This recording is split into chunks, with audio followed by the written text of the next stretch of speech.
How many discounts does USAA Auto Insurance offer? Too many to say here. Multi-vehicle discount, safe driver discount, new vehicle discount, storage discount, legacy. How many discounts will you stack up? Visit USAA.com/auto discounts. Restrictions apply. As a scientist, I can tell you that Sundays are only 24 hours long. But with NFL Sunday Ticket and YouTube TV, you get every game every Sunday all in one place. That's upwards of 30 hours of NFL in one day. How can there be 30 hours in 24 hours, you ask? I have a theory. Magic. New users get NFL Sunday Ticket for 8 payments of $34.50 per month. Sign up at NFLSundayTicket.com. Local and national games on YouTube TV. NFL Sunday Ticket for out-of-market games excludes digital-only games and commercial use. Terms and embargoes apply. Availability varies. Brace the rudders! Raise the sails! Raise the sails! Captain, an unidentified ship is approaching. Over. Roger. Wait, is that an enterprise sales solution? Reach sales professionals, not professional sailors. With LinkedIn ads, you can target the right people by industry, job title, and more. We'll even give you a $100 credit on your next campaign. Get started today at linkedin.com/results. Terms and conditions apply. Hey, it's Paris. You know I love sparkly things, right? Like stars. Duh. And thanks to Hilton and AutoCamp, I just slept under them. Picture me, serving looks by the fire outside my luxurious Airstream, making s'mores with the kids, while a national park is our backdrop. The great outdoors meets Hilton hospitality. That's hot. Explore all the new ways to stay at Hilton.com. Hilton for the stay.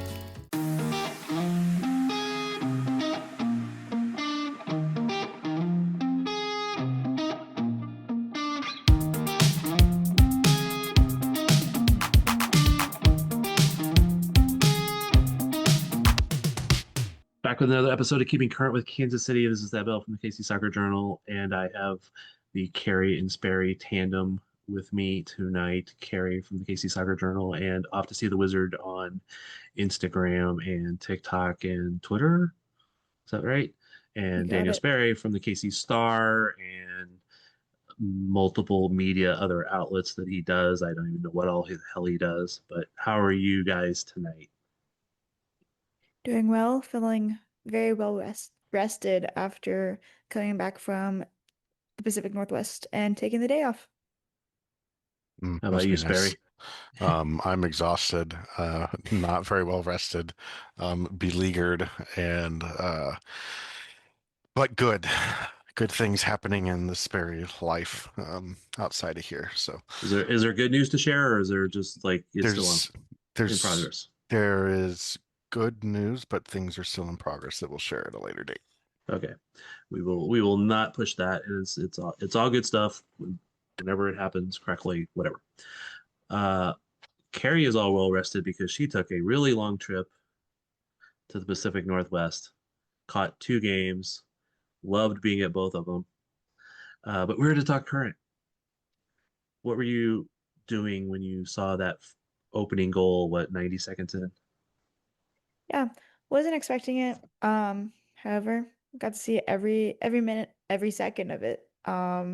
Which usually I have like a superstition of like I don't watch the kickoff because for whatever reason, like I don't know, it just always feels like bad vibes, and it has for years. So I just like look away, look at the scoreboard or whatever. Weird superstition, weird Carrie lore for you. But I actually watched this one and it paid off. Maybe you should try that at a sporting game now. I think that is where it started. Maybe it's time to end it now. Jeez. Maybe, but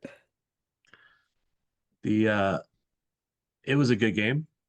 2-1 or 2-0 rather. Another shutout. How many shutouts in a row now, Sperry? 5 clean sheets, not including Teal Rising Cup. Just because they didn't get a clean sheet in one of the games in the Teal Rising Cup. But so five straight shutouts in league play. This is 5 straight NWSL clean sheets. Yeah, man. They keep them clean. They wash them, as Thad would say. Every weekend they're clean. So, and doing that without a regular center back pairing right now. Yeah, which is I think even more impressive. Um, it has been fun though to talk about the front line and their defensive work, what they put into a game, and how they make the game predictable and easy for everybody in front of them, with the effort that they press with, the commitment, as well as the intensity and success at which they do it. Highly impressive defensive run for the Current, and they have been somewhat opportunistic in their chances for the first um, four games coming back from break. They haven't been a true offensive juggernaut, and the dominance that we had seen and kind of blitzing people with multiple goals here and there, but they're getting controlling, confident wins out of these games. It's impressive.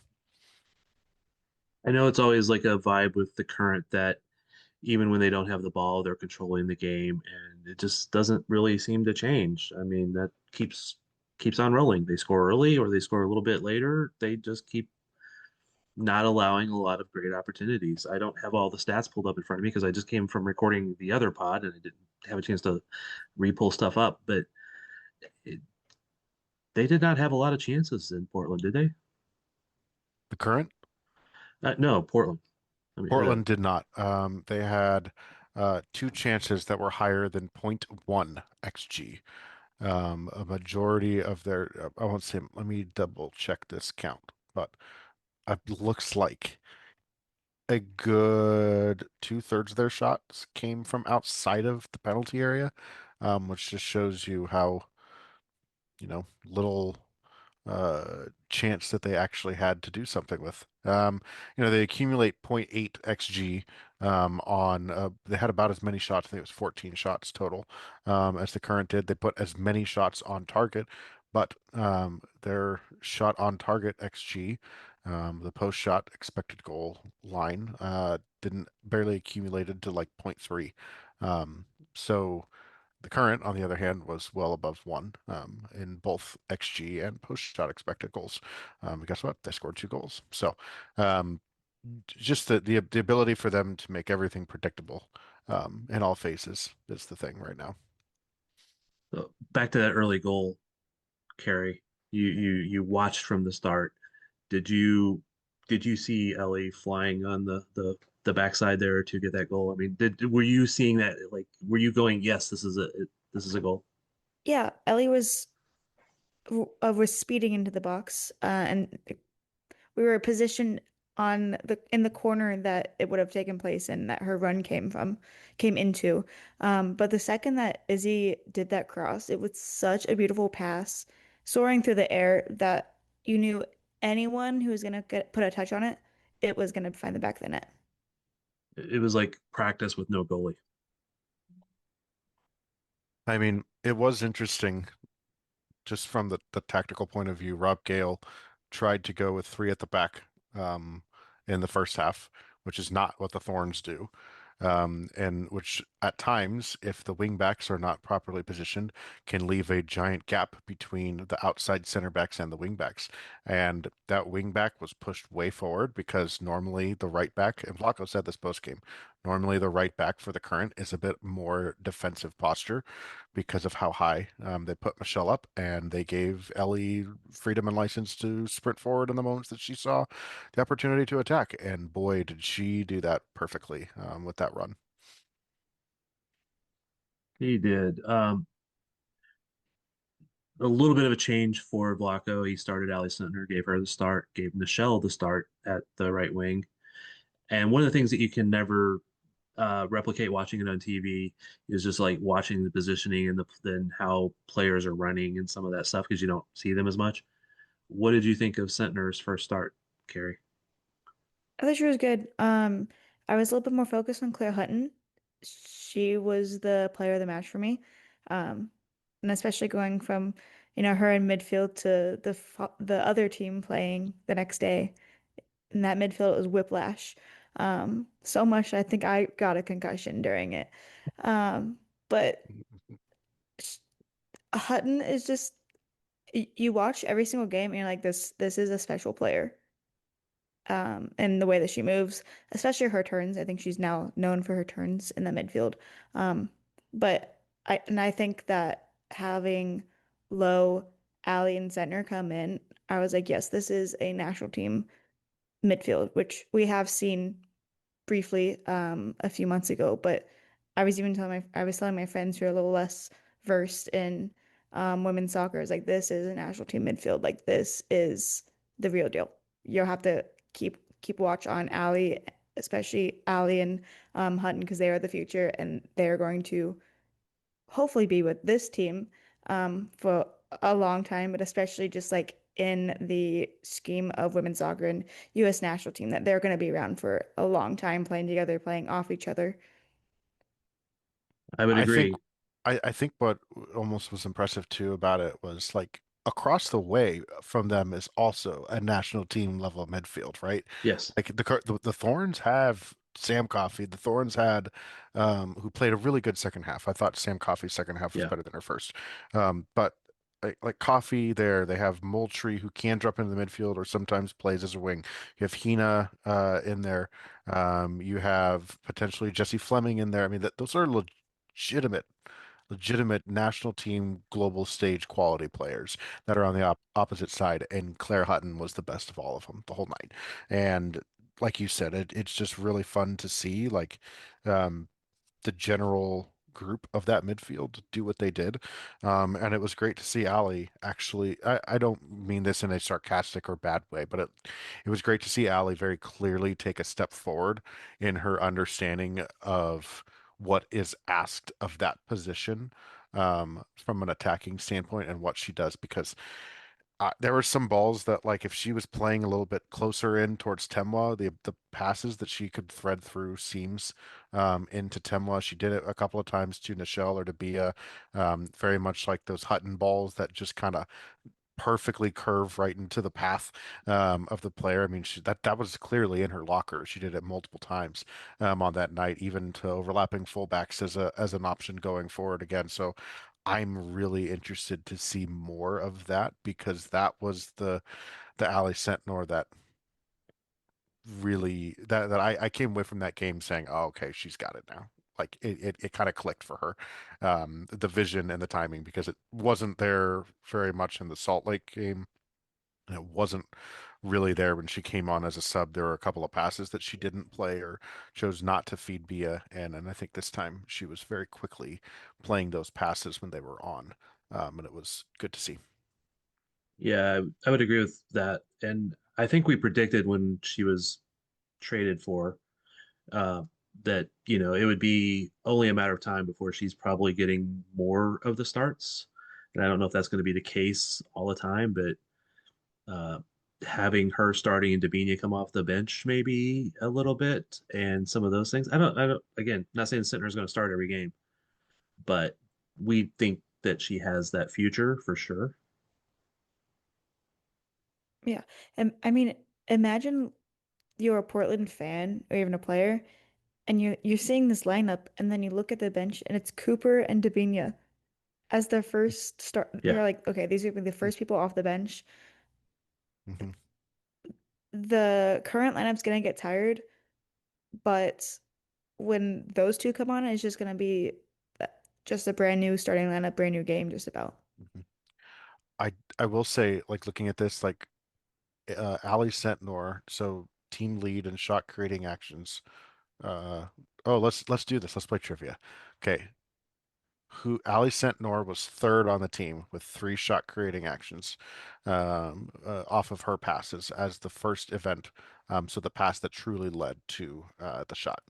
Um, who was second? Claire, No, Bia, this player had four. No, Low, no, Sharples, no. This is fun. Izzy.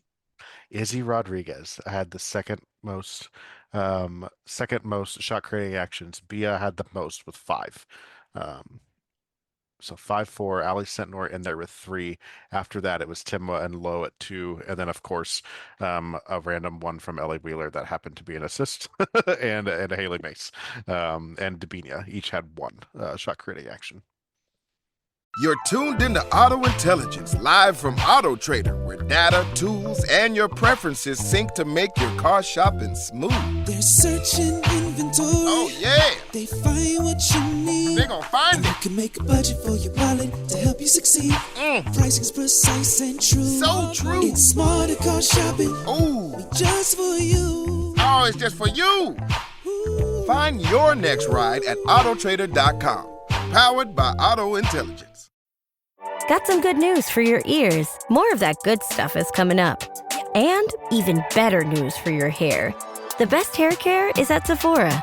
They've got all kinds of products for every kind of hair. From brands like Amika, Kerastase, Day, and K18. You knew where to get great audio. Now, you know where to get great hair care too. Sephora, good news for great hair. Shop hair care now at Sephora.com. With a major selection of the looks your kiddos love starting at just $4 in the Walmart app, a new school year means a stylish new them. Who knew? Find skater skirts and Crocs that say, I'm casual but cool. Sparkly sneakers that say, it's my classroom, you're just learning in it. And preppy polos that say, I'm the teacher's pet, even if they're mommy's menace at home. Find their favorite styles starting at just $4 in the app. The Walmart you thought you knew is now new. This episode is brought to you by Nespresso Virtuo Coffee Machines. Ready to enjoy the bold flavors of barista-quality Nespresso iced coffee at home? Simply fill a glass with ice and press the brew button on your Virtuo Pop machine to enjoy rich double espressos roasted to stand up even when chilled. Refreshingly bold iced coffee. Refreshingly easy to make at home. Visit Nespresso.com to shop now. Not bad for a lineup, huh? Yeah, as the primary shot creating action. So someone that would be considered a key pass, most likely. Izzy also had 3 more secondary. So the hockey pass to the shot that were hers, as did Bia had 3 more. So Hutton had quite a few hockey passes as well. I don't remember. I think it was on one of the shows on Sirius Satellite Radio, but I think I heard somebody describe Izzy as more of an attacker than an outside back, and I'm like, no. I don't know that I'd consider her like an elite 1v1 defender in the way that fullbacks need to be, but she's a wingback, 100% in what she does. And a lot of times she wins just on her positioning, her ability to read the game and her positioning, and closing down. She's able to close down players. She doesn't need to put in the tackles necessarily. She's not Haley Mace that's going to be a destroyer a bit, or even Ellie Wheeler, who's that kind of defensive destroyer at times. She is good positionally, and adds so much to a team in the development and the buildup of the attack. Yeah, before you just said it, I was going to say that she is the least attacking outside back that we have on this team. When you look at Haley Mason and Wheeler. I think Haley Mace has changed. I don't think she is as an attacking. Like, she gets assists, don't get me wrong, because she has just a ridiculous long ball. But I think in how she gets forward, it's not as much as it used to be. In my opinion, at least. But that's just my opinion. I think that's partly because Vlaco's coached her to have to do certain things. I mean, that's not it's not a bad thing. She still has the offensive capabilities in her. Yeah. I would say probably to me it would be Izzy would be number one at the moment would be the most offensive outside back. But what a luxury to have Izzy and Mace and Wheeler and Katie Scott, who is on loan, but she was pretty good in the summer break window there. What a luxury for Vlaco to have those 4, but 3 primary as options to put out in different spots. Yeah. That's supposed to be you like saying yes. That was a good luxury. Yes. Great luxury. Rolls Royce. Because right now the only real weakness is center back, and that's because I mean Cook has been out hurt. Ball has been, she's Cook's out with season-ending injury. Ball's been out a little bit for an injury, and Mace has had to move over there, and she's played really well there for a player who it is not a more natural position for her. Yeah. And I think she loses a lot of that offensive capability she does have when she's over there, but she still has a little bit of it. Yeah, for sure. We did see Ball back in practice. She was back in practice last week. Yes. We saw her training this morning. Sperry and I were out there for a while. Yeah. So hopefully she will be available this weekend. Yeah, especially with Miss Robinson. If you didn't see her Instagram story on Sunday about violating the terms of her parole, absolutely hilarious joke about her red card. An unfortunate red card. We could debate it later, but there's probably more action in this game we wanted to talk about, right? Second goal. Let's go to the second goal. Do you want Carrie? me to break it down? Oh, Carrie, you were there. Tell us what happened. Describe it to us in greatest You will detail. describe it a lot better. This was second half. Providence Park has great seltzers. Let me just say this. Amazing seltzers. Are you saying your vision was not as strong in the second half as it was in the first? No, we can get to that later. But it was also on the opposite side. I watched it happen. I cheered for it, whatever it happened. But the build up to it might be a little fuzzy. Well, there wasn't a whole lot because it was just a 90-yard pass from Ellie Wheeler flying through the air perfectly into the path of Tema Chewinga. I mean, it looked like the old, like, Patrick Mahomes to Tyreek Hill, like, bomb where he just throws it like a yard or two past as far as the safety can go. And Tyreek Hill was so fast, he just outran everybody and ran under it perfectly in stride and took it home. And that's what happened to Chewinga. It's a insane ball over the top from Wheeler that curves into her path again for Chewinga. Chewinga gets 1v1 with the keeper. The little toe poke, she's able to get close and poke it through the legs of Mackenzie Arnold. And a little embarrassment moment for Arnold in those moments. As a keeper, you never want to get five-hold like that. But nutmegged, five-hold, whatever you want to say about the keeper, put it through her legs and into the back of the net to ice the game. So you're right. Keepers really, really hate that. But then again, it was Timois. I mean, there's so much inevitability of Timois scoring in games. It just didn't surprise me. Of the Currents, 4 or 5 most dangerous shots, 3 of them were Tema Chewinga shots. I'm shocked. Unsurprising, right? One of them had, of course, the one off the woodwork was a big chance that sadly she missed. And the best chance of the night was the one that also got saved because she put it right at the keeper. But I feel of course, like that one she slips it between the legs and it's perfect. So yeah, I feel like there were a few more times where, like, Tema either like did one extra pass or hit at the keeper, and there was a little bit more of Bia telling her, like, you need to just pass me the ball next time or whatever. And it was just a little bit of frustration. I could see nothing too much to an extent of like what we might see at the other soccer team. But that's probably because this team is actually good and they were actually in a winning position when that was happening. Today's top story, the flavor merger of the century between the Peanut Butter Group and Chocolatey Corp. Joining me is a PBC executive. Thanks for having me, Barry. Now, how did you know the merger and the byproduct of it, Jif peanut butter and chocolate flavored spread, would be a success? You know, it was a gut feeling, a rumbling, if you will. Besides, they're two titans of taste. Very true. Goes great with pretzels. And pancakes. Apples too, I bet. Try Jif PBC today. I was deep in it, gaming on Samsung Galaxy Z Fold 7. Unfolding the screen made it twice as big and so immersive, I kinda lost myself. Might have trolled a little too close to the sun. Someone in the chat told me to touch grass, so I took my Z Fold 7 outside and kept playing. Still won, got a tan, and a nice little reset. Powerful processor, realistic graphics, you stay locked in, streak stays alive. Can your phone do that? The new Galaxy Z Fold 7. Get yours at Samsung.com. My cat Freddie loves to be brushed and cuddled. But stirring up his cat allergens meant sneezing and itchy eyes. Then I found Purina One Live Clear. It's cat food that reduced the major allergen and my suffering in as little as 21 days. Now, we feel closer than ever. If you have issues with cat allergens, you really need to try Purina One Live Clear. Try new Purina One Live Clear today. Purina One, a difference from day one.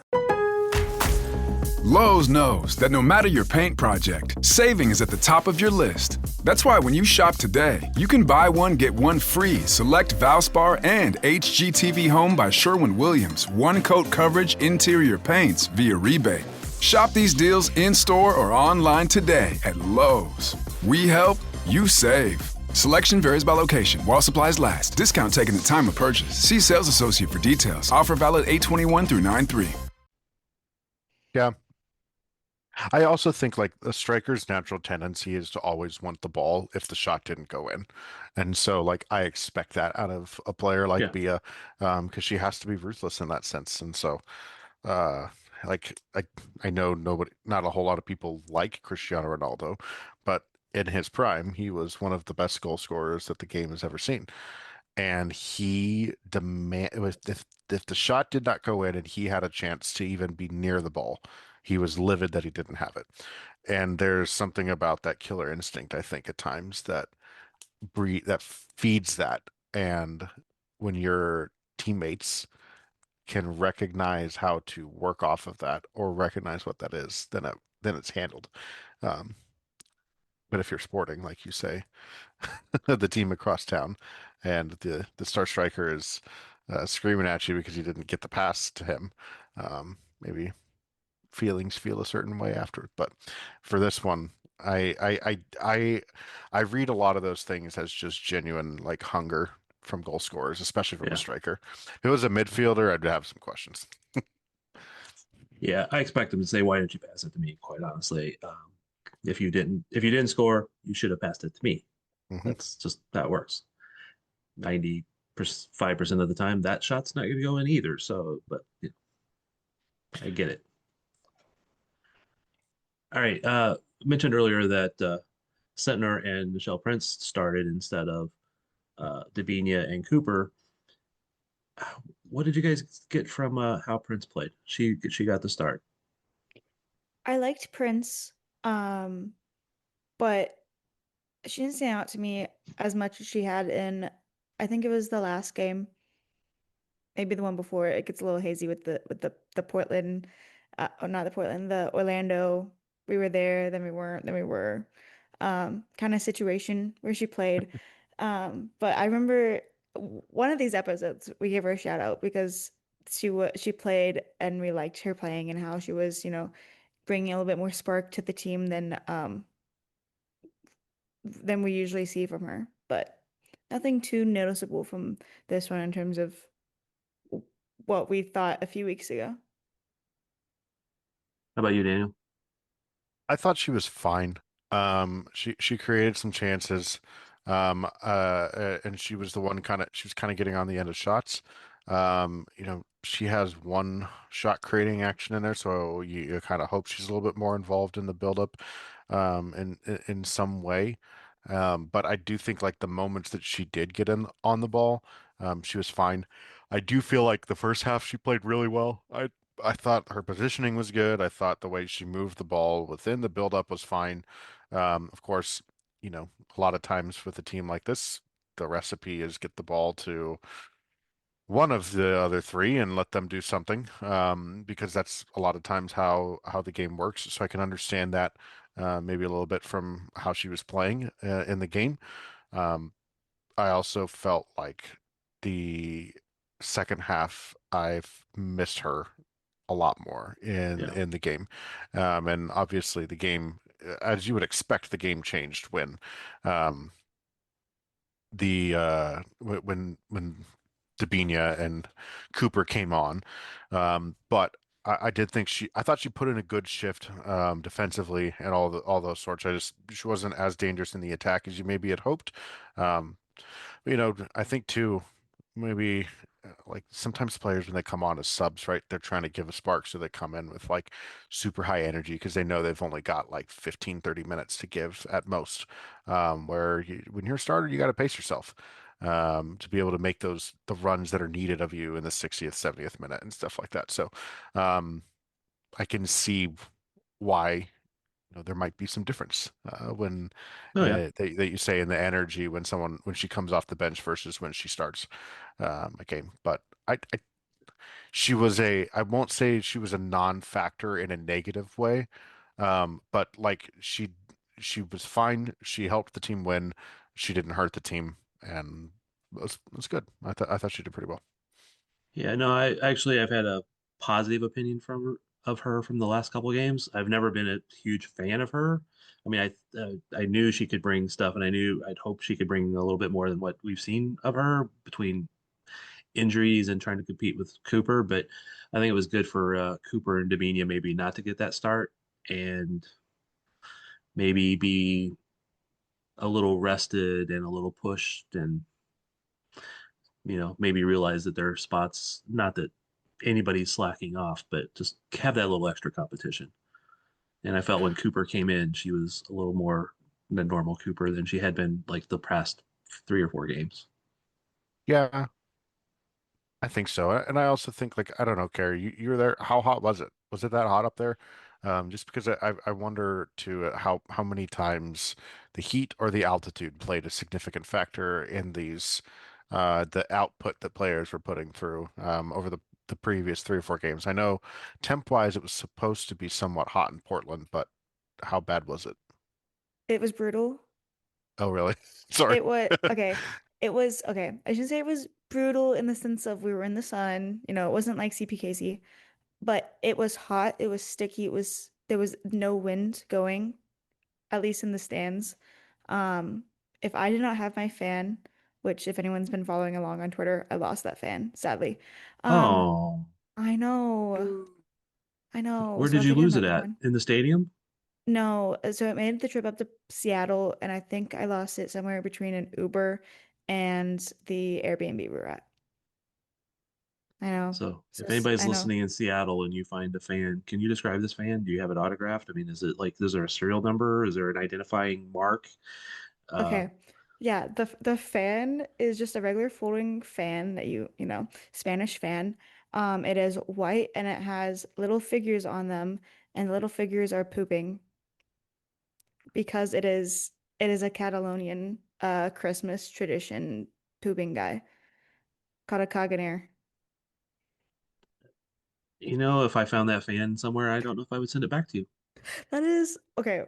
Well, and that's the thing. We're like, no one's gonna take it because it has little figurines pooping, like cartoon characters pooping. So, you know, Why do you keep hesitating? You've already said the word pooping. You keep saying little figures because pooping.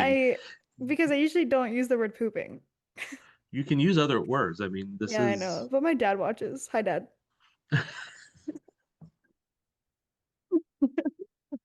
Anyways. so. Anyways, Would he fun. give you shit if you said the wrong word? No, he wouldn't. Anyways, the little figures are put in nativity scenes to show that everyone poops. And that's it. I'll stop derailing us so much. But they have shops of so many like figurines. So they have like a messy one, then they have like the Queen of England, they have like the Pope, they have the presidents, um they have everyone. It's So fun. If that anyone's ever in Barcelona, go to a Caganer shop. You'll love it. did you buy a figurine of Pope pooping? No, but my mom got one of Peppa Pig for her granddaughter. This is the I best tradition that we hosted exchange students when I was in high school. This is the best tradition that one of them has brought to us. Right. So Sperry, And did you ever think we were going to have a Peppa Pig pooping comment on this pod?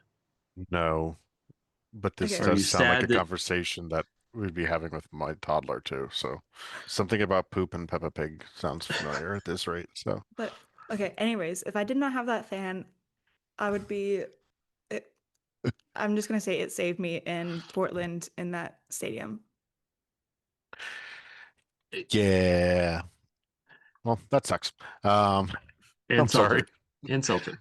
And seltzer. I'm I sorry. I I definitely think I just wondered too, like, how much the Heat took out of some of those players too, and how much you want to rotate and give them rest and not over exhaust them. Players that typically put in a shift. I think Michelle Cooper is not always a player that you can send in and say pace yourself.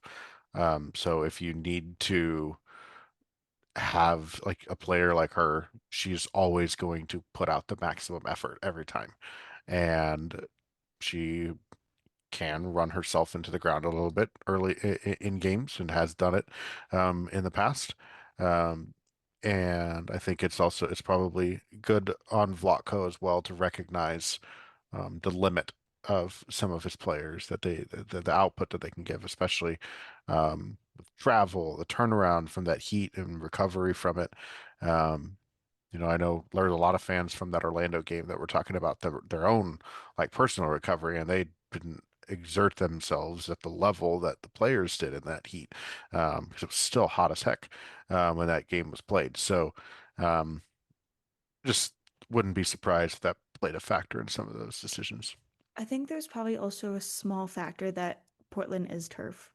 Davini is coming off of a few months and injury.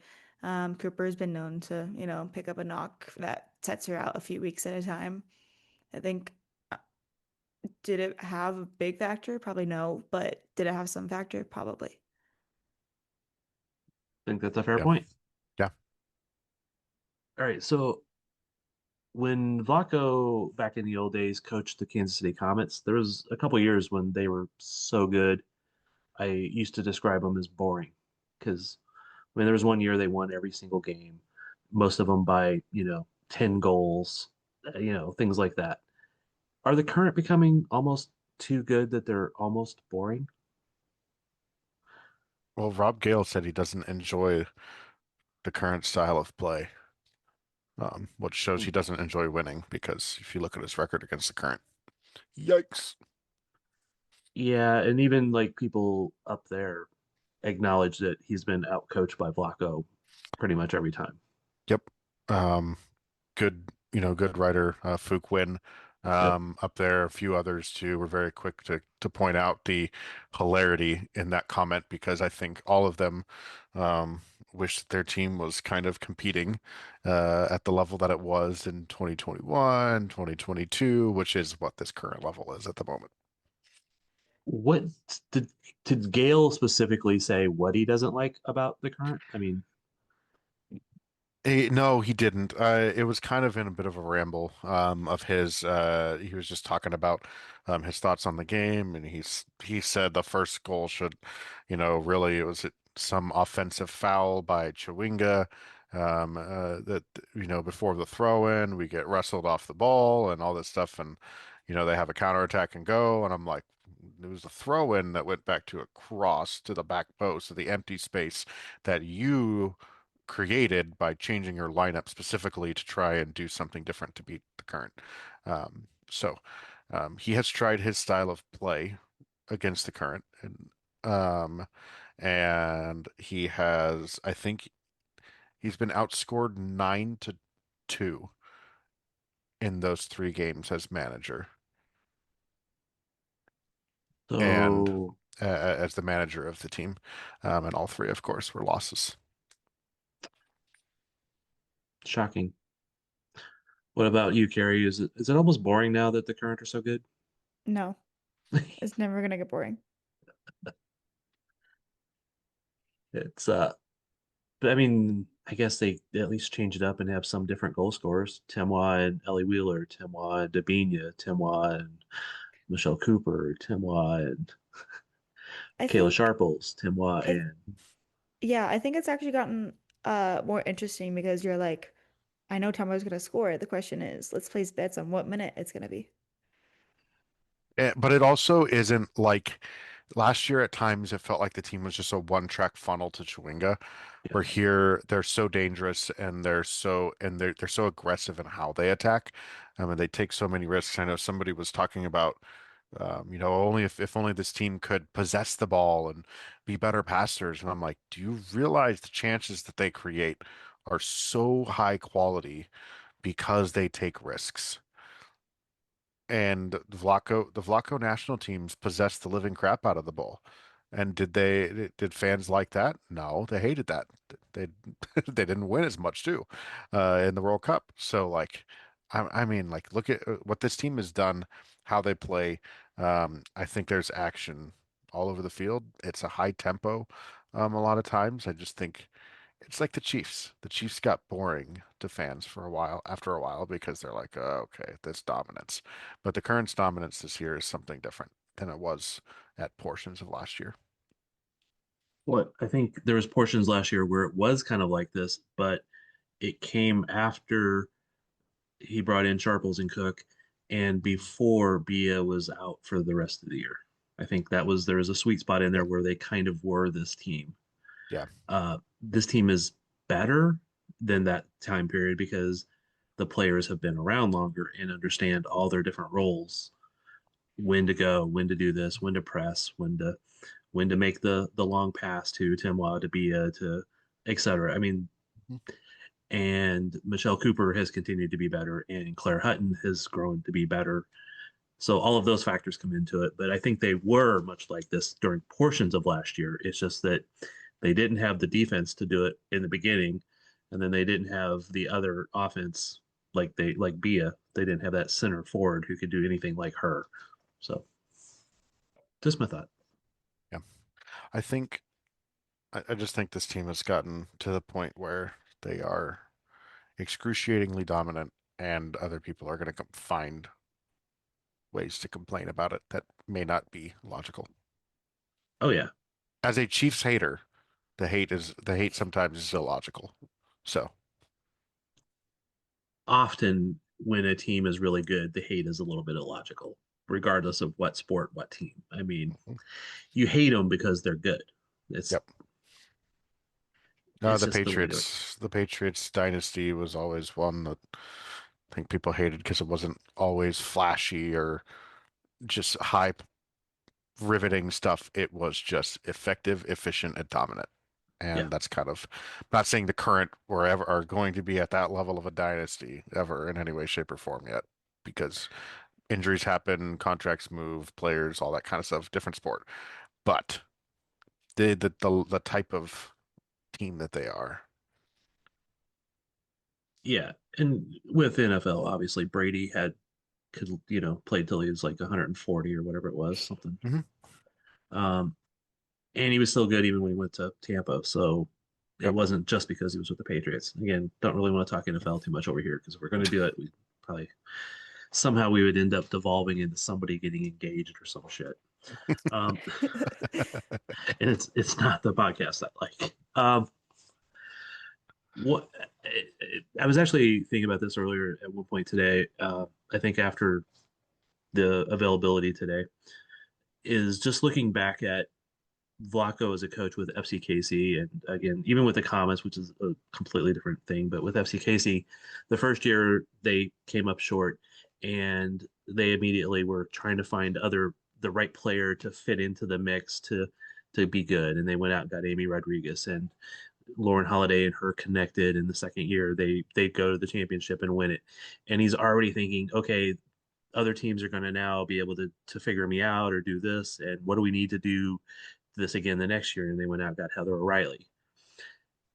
It seems like he's already put together the team that he needs to do to figure out the next thing. You know what I mean? Like he was always trying to piece the next one together, and now instead of like trying to figure out what the one next player is, they've already put together the next three players. If that makes sense, not exactly numerically accurate, but you know what I mean? Yeah. So that's why Sentner trade happened, because at some point Dabinia will be gone. She will be too old. Sentner is young and could be around for a number of years. And I think they're just going to continue to look at those kind of players. All right, game this weekend, North Carolina. You will be at the current game, Sperry? Yes, I will be at the Kansas City Current game. It's one of those doubleheader days where the two teams overlap, and I'm sure we will have writers at both games, and I will split time doing photos. And Carrie, where will you be? I'll be at the current. Will your other two partner in crime be there, or will they be at the other game? They will probably be at the other game. They will probably have one of them will have my ticket. Ah, you know what they need is like a cutout of you, and they can just stick you up there, and you can be part of like the video. That would be kind of funny. Yeah. I would be mortified if I just saw like a picture that Sporting puts out there and it's just like my head on a stick. Or could you imagine like Isaac doing like a face mask that just has your photo over it? Like, Don't give him ideas. Okay, you know we're gonna message him now, right? Oh, you don't have to. He'll listen to this. I think Isaac and Joss's next dress up is as Carrie. Yeah, everyone gets glasses and puts curly stuff in their hair. That's just me. All right. So this weekend, North Carolina, what do you expect from that game? Either one of you. I am expecting a higher scoring game than we've seen in recent from Kansas City, solely because North Carolina, no one knows what's happening there at the moment within coaching staff and other things. You know, I they're a little bit more in pieces and than they usually are in recent. So You I'm hoping that concur, Daniel? I'm hoping we can capitalize on that. Do I concur? Yeah. I think it'll be. I definitely think somebody is scoring more than 2 goals in this game. Last time this was a 3-2 game. I think there's still some quality players on that North Carolina team. I know they're kind of in limbo at the moment, and the coaching stuff has always been a thing, but that's gonna in some ways galvanize players. But you're also a couple of games past that initial galvanization. How are they? Have they settled into a better setup right now? I mean, kind of in the fashion that that game went against Chicago, I would think that they would be a little bit more frustrated about how things played out. To have be up a goal and give up one to make it 2-2, only to make it 3-2, and then give up another one to the same player, Ludmila, again minutes later after that. I mean, there's just a whole lot of seesaw-ish stuff with the Courage, and I I think the current are too stable at the moment, especially at home, to be something where I think the Courage's chaos can disrupt. So I wouldn't be surprised if the Current ended up winning this one. Will there be another clean sheet? You know what? I say no. I say they give up a goal in this one. I think there's a goal in this one from North Carolina. Be happy to be proven wrong. And because I'm writing about the fact that they've not been scored on a whole lot and they've given up, they've had a bunch of clean sheets, then naturally this is the game that's going to be like 5-3 or something like that. But So you're now anticipating being a jinx. I'm anticipating a jinx. Yes, I'm pretty good at it. Uh, Carrie, will you watch the kickoff or no? I think I will this time. I watched it in the last game. Will it be Clearly a for this team, I'm not the issue.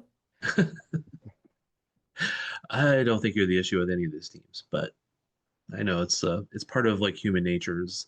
It's like I won't wear team gear during a game. Just won't do it. I mean, partly because I'm media, but partly because I have always just not done it. It's just like I always feel like that's the jinx for me. I can't do that. Hmm. Do you think it'll be a clean sheet though? I think it will, just to prove Sperry wrong, the doubters. Well, see, I don't think it would be proving. You're gonna like out jinx the jinx. I'm cool with that. Yeah, let's. You would actually be proving him right, except but wrong with the fear of the jinx, but right with the article that he's writing. You know what? It's a double it's like a Schrodinger's cat kind of situation here. Which Usually one? when usually when we make predictions, Sperry goes first, and he says exactly what I'm gonna say. So this time I'm gonna go opposite of him and say Okay. that there will be a clean sheet. So By remind me by next week by not to let Casey. Daniel go first. Yes, thank you. I will try to do better. I do try to alternate with things and not have only one of you go first on everything. So somehow, if I have let Sperry go too many times first, I apologize. No, Sperry and I just think too much alike, unfortunately. I think 3-1, current score all four. An own goal. We'll see about that one. And I say it'll be off Mace. Wow. Interesting. Why are you picking on Haley Mace? Because I anticipate she might still play center back again and it would just bounce off of her. Okay. Not so much that she did anything wrong. She's an amazing player. But if you have an own goal, it has to come off somebody. It's true. And it's usually a defender. Speaking of center backs, I'm gonna go back to Gabby Robinson's debut and then red card. With those seltzers, that was the best 5 minutes of my life. Was watching her and then watching her get a red card. And it was fun because I went back and I found the last day that she had played, and it was um, May 25th, 2024. So I tweeted that off of Casey Soccer Journal, being very careful. I tweeted two things that game. It was Gabrielle Robinson has made the pitch for the first time since May 2024. And then 5 minutes later, and Robinson will now leave the pitch with a red card. That was my nights. Go. So you double check your like all your comments that you were seltzering a lot. Was it a lot? No, but they were just really good. Would recommend the pineapple one they have over there. Fair enough. Um, with that red card though, I mean, it's always hard to see when you're watching it live, and especially with seltzers and distance and heat and you know fanning yourself at the same time when you still had a poop fan, all of those factors. But I'm sure you have looked at the replay some point since then. Would you have given that red card if you were a referee? I think that it's interesting that it went to VAR for the immediate red. I feel like a yellow could have been given in that situation, and maybe if it would have been, then it would not have gotten flagged by VAR. I think that's fair. How about you, Daniel? I initially erred on the side that that is not a red card. And I was citing the Geisa uh, red card. I think though, in looking back at it, Geisa's red card is more like the contact is more incidental. Um, and I also it happens off the field with the ball out of play, and you can't be legally making a challenge. So then that doesn't rise to the threshold for violent conduct on hers, which shouldn't have been red because you can't. Serious foul play can only be done in the act of making a play on the ball. Violent conduct is for anything that is beyond that, and you would never consider what she did violent conduct because it was incidental, because intent has a role in violent conduct. Um, so but Robinson does meet a pretty good threshold for serious foul play. For me, it's an orange card. I don't know that I like live. I probably would have given it a yellow. I don't know that VAR would have swayed me off of the yellow necessarily, but I can see why it would be a red card. And it's one of those you're probably not challenging it, and because you're probably going to lose that challenge. And There. So this is what I want to. I'll do this one here. If you look at what was a red card in the Premier League yesterday from Anthony Gordon on Virgil van Dijk of Liverpool, Gordon comes up, he gets the studs, the boots directly into the back of the calf and rakes down, and it stamps onto the foot. So if there's a couple of years ago, it was last year actually, there was a VAR review for a challenge that Izzy Rodriguez made. And the referee said they did not give a red card because the contact was glancing versus sticking. Even though with how high the studs came up to her calf or her thigh, if I recall the challenge correctly. So they go look at it for a red. Izzy gets a yellow because they said, and in the pool report response we got back was that the contact glanced off, the cleats did not stick.